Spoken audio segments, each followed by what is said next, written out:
পৌরাণিক উপাখ্যান।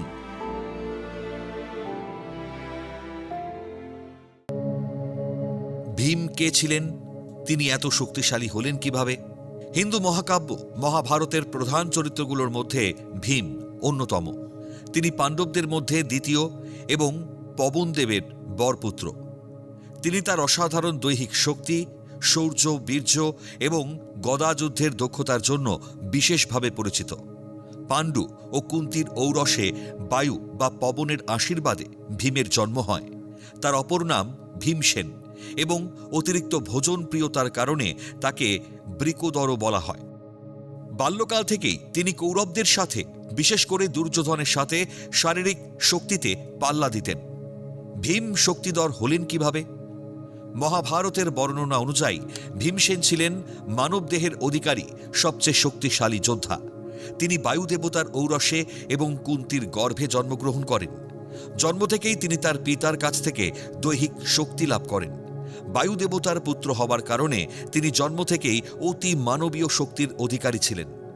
শৈশবে একবার দুর্যোধন ভীমকে হত্যা করার জন্য বিষ খাইয়ে গঙ্গায় ফেলে দেন। সেখানে তিনি পাতালপুরীতে নাগলোকে পৌঁছন এবং অনেক বিষাক্ত সাপের কামড় খান।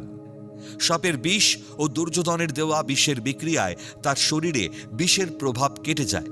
এরপর নাগরাজ বাসুকী এবং আর্যক তাকে এক ধরনের বিশেষ অমৃত পান করান, যা তাকে স্থায়ীভাবে 10,000 হাতির সমান শক্তি প্রদান করে এবং বিষ প্রতিরোধ ক্ষমতা দান করে। তাছাড়া পাণ্ডবদের বনবাসের সময় ভীম তার দাদা পবনপুত্র হনুমানকে দেখতে পান। সেখানে হনুমান ভীমকে আশীর্বাদ করেন এবং তার শক্তি বহু গুণে বাড়িয়ে দেন। এছাড়াও তিনি বলরামের কাছে গদাযুদ্ধ শেখেন এবং এতে অদ্বিতীয় হয়ে ওঠেন। ভীমের অবিশ্বাস্য শক্তির প্রমাণ কি ছিল? শৈশবে এক পাহাড় থেকে পড়ে গেলেও তার কোনো ক্ষতি হয়নি, বরং তার শরীরের চাপে নিচের পাথরগুলো চূর্ণ বিচূর্ণ হয়ে গিয়েছিল। তিনি খালি হাতে হিড়িম্বা এবং বকাসুরের মতো ভয়ঙ্কর রাক্ষসদের বধ করেছিলেন। মগধরাজ জরাসন্ধকে মল্লযুদ্ধে পরাস্ত করে শ্রীকৃষ্ণের সহায়তায় তাকে 2 খণ্ড করেছিলেন।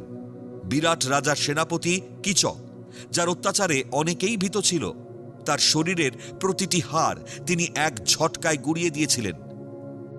কুরুক্ষেত্রের মহাযুদ্ধে তিনি একাই দুর্যোধনের 99 জন ভাই এবং শেষে দুর্যোধনকে গদাঘাতে নির্মমভাবে হত্যা করেছিলেন। তিনি অত্যন্ত স্পষ্টভাষী, ক্রোধী, তবে ন্যায়পরায়ণ ও পরিবারের প্রতি, বিশেষ করে ভাইদের প্রতি প্রবল অনুগত ছিলেন।